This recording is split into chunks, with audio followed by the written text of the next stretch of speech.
Today, Rachel, the occupational therapist, is at Eloise Patterson's house.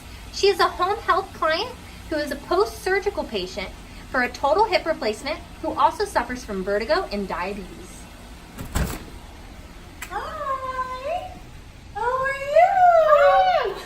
Sorry, just snacking on one of these. You want one? Oh no, I'm good right now. Good to see you again. Good to see you. Hi, Allie. How are you? Good to see you too.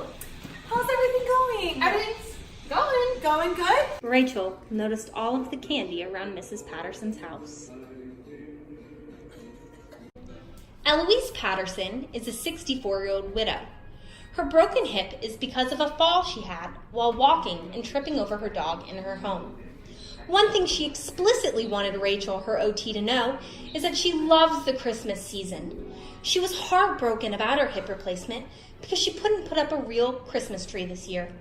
Her nice neighbor boy helped her set up her tree. It is a small one, but she did tell the OT that she wanted to participate more this Christmas season. Eloise loves to bake for her 7 grandkids and her neighbors, but her family lives in Minnesota. But she is happy because the cookies do ship well. She's a widow of 10 years, but she loves line dancing with Dave, her best friend, at the local bar. Eloise loves Italian food and cooks for herself quite often. Pasta is sure easy to make and works well for leftovers since she eats all by herself. She's a retired elementary school teacher, and now she's on leave from Lowe's as she is an employee in the garden section part-time.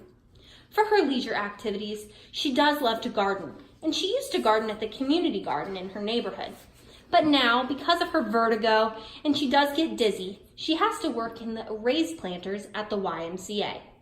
As of right now, since she's kind of stuck in her home, she does enjoy crocheting. Okay, so since our last meeting, I kind of wrote up a list of some goals based on the different things you told me you wanted to get back to. So let's kind of go over those, and then if there's anything you want to add to that or change, then we can do that and then kind of get started, okay? Okay, perfect. So the first thing that you had been interested in doing was getting back to your gardening, and so you can go back to work, so we can work on that. And then you'd also been interested in getting back to walking your dog. Yes, absolutely. Is that, She's yeah? so full of energy, can't you tell? Yeah. So she definitely needs to get walked. And then you want to get back into participating more with Christmas and then cooking as well. And don't forget about line dancing with Dave. And I'll add that in as well. So line dancing is something else you really kind of want to get back please. into. Okay, so line dancing. Great. So today we're gonna first start. We're gonna do a quick range of motion screen to kind of see how your joints are doing, and then just kind of to see where you're at today. And then we're gonna head outside and we're gonna take a walk with Allie so we can kind of work on that goal. Okay. And then that'll kind of get you stretched out, get you moving, get you ready to go. And then after that, we'll come back inside, go to the kitchen, work on some cooking, balance, and then some other stuff from there. Is that? Fantastic. Thank you so much, Rachel. Oh, you're welcome. Sounds good. All right, let's get started. All right, raise your arms up above the head like you're grabbing the star on the Christmas tree. Excellent. And then can you bring your arms back around your neck like we do in line dancing? And then can you bring your arms out in front of you and flip those palms? So Rachel made sure during her range of motion screening to include things that were interesting to Miss Eloise. In this, Rachel determined that Miss Eloise had pretty normal, within normal limits, upper body range of motion. Okay, so the range of motion's looking good, and so now we're just going to do a couple of quick muscle tests because I know that you've been inside a lot recently during your recovery, crocheting, and God, look what I'm making. I'm so far along, but it's taking me forever. I have an 8th grandbaby on the way. I'm so excited. Oh my gosh, I'm so excited for you. That's great. Well, so good. So that's all good. We do want you to keep crocheting and doing the things that you enjoy too. But we just want to make sure those muscles are strong so that you can help yourself push out of a chair. You can help cook, walk your dog, just kind of muscles we use in everyday function. Okay. All right, so can you bring your arm above your head like this and then bring it back down? Okay, so now we're going to do that again, and I'm going to push against you. So can you do that same motion? All right, go ahead. All right, good job, awesome. All right, and next we're going to test right here, your elbow. So can you bring your arm like this and then bring it back down? Great, and so we're going to do the same thing again. So can you let me bring this elbow in right here. All right, bring up. Awesome. Great. Good job. So now we're going to head outside to walk little Allie here. So we want to get you out of the chair. So we know, since my last visit, I know that you don't need your gait belt because you're good with that. So I'll be here just for kind of a contact guard assist if you need that. But we want to make sure that you're getting up in the best way possible to help your hip, okay? So what I want you to do is I want you to scoot forward in the chair as much as you can. All right, and make sure not to rotate those hips too much. All right, good. And then I want you to use those armrests right here, just like you're doing. And I want you to use the armrest to kind of push yourself up. And I don't want you to lean forward because you can't break that 90 degree for your hip. So I want you to use the arms, push up. Great. All right, how do you feel? Good? Pretty good. How's your any vertigo issues right now? No, I'm good right now. Thank Okay. you for asking. All right, we're headed outside with little Allie. All right, Miss Patterson, are you ready to take your dog for a walk? Yes, I'm just not sure how because her collar, I had to have to bend over to put it on. All right, so since we're not gonna have you bending over like this, what I'm gonna have you do is just put the leash right through her collar like this, and then you form a nice little lasso for her, and you're all set. All right. You can lasso over her head, so I'm gonna have you do that. Let me try. Can you try? I'll hold her treats for you. Okay, thank you. Back through, and then just give her a nice little lasso. All right, we're all set. You ready? Good girl, Allie. Good girl. Patterson, so when you're walking, I want to make sure that you're not rotating your hips in or rotating your hips out. We want to walk with your toes pointed forward and your feet just slightly out, not too far out, not too far in, just a little bit out like a normal kind of walking gait. Okay. And then also, I'm noticing you're wearing some flip-flops, which you've mentioned that you don't like closed-toed shoes. They make my feet sweat. Okay, well, I know we're in Florida, but I might recommend maybe getting a little sandal with a back strap just so it's easier, less likely to trip, especially while you're walking sweet little Allie. Okay. All right, so let's go. All right, so let's head on back in, and then we'll work on cooking your dinner and working on some of that stuff in there, okay? Sounds great. All right, come on in. Come on.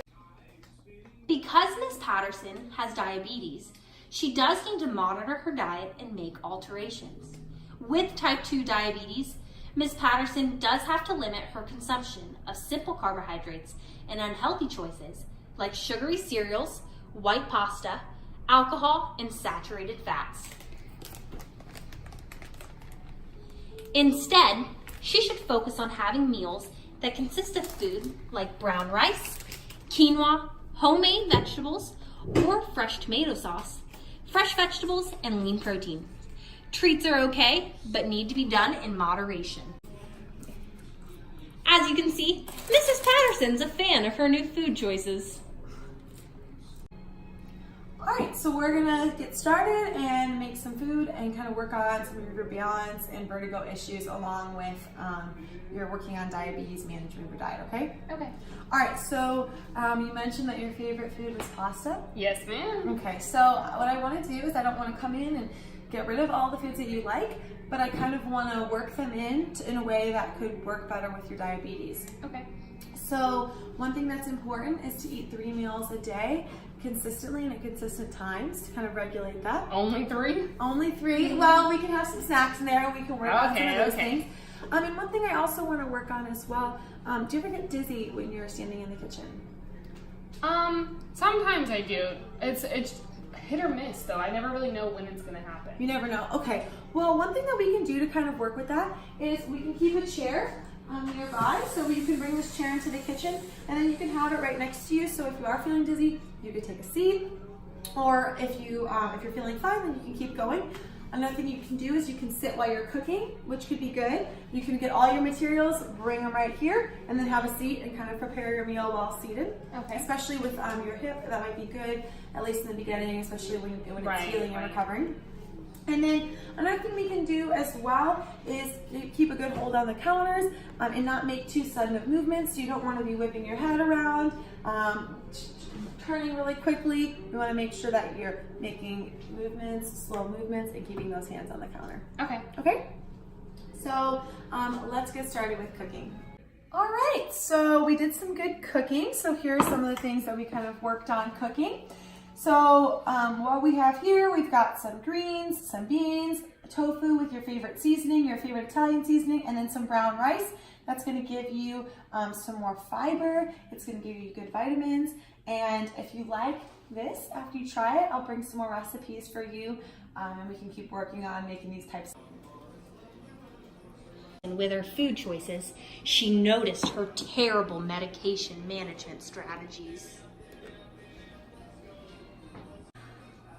Okay, so let's take a look at your medications here. I see that you have a really good schedule listed out of everything you need to take. What's going on with the pills here? Do you know what these all are? Yes, the blue ones I take in the morning, and they're for the hip pain. I don't remember what they are, but they're for the hip pain. And then the red ones I take for diabetes, and then the pink ones. Which medication is that again? Do you know the name?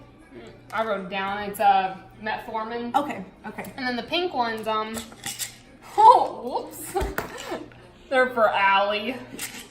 Okay, so what I think is really important is you have got this great schedule, but we want to make sure that you know exactly which medications and have them in kind of an organized way so you're able to take them and take the right amount and make sure you don't accidentally get them mixed up, you know? We wouldn't want Allie to have the little blue pills. And we wouldn't, because look at her, she's so cute, so we don't want that to happen to her. So one thing I can suggest, have you used the pill box? We can get a pill box.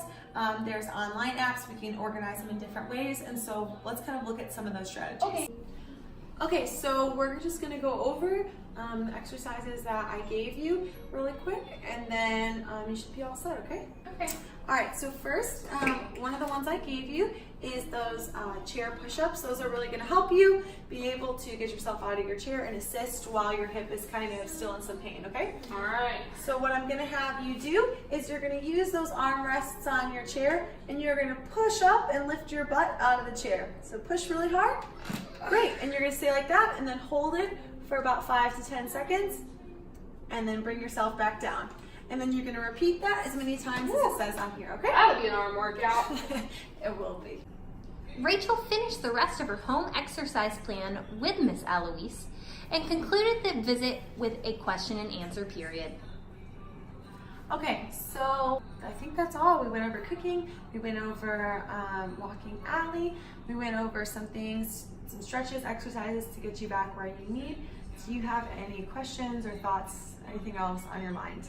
No, but thank you so much for all of your help. Like, you're just incredible. And the other day, I saw an ornament and I got it on my Christmas tree, so I can always think of you. Oh, Miss Patterson.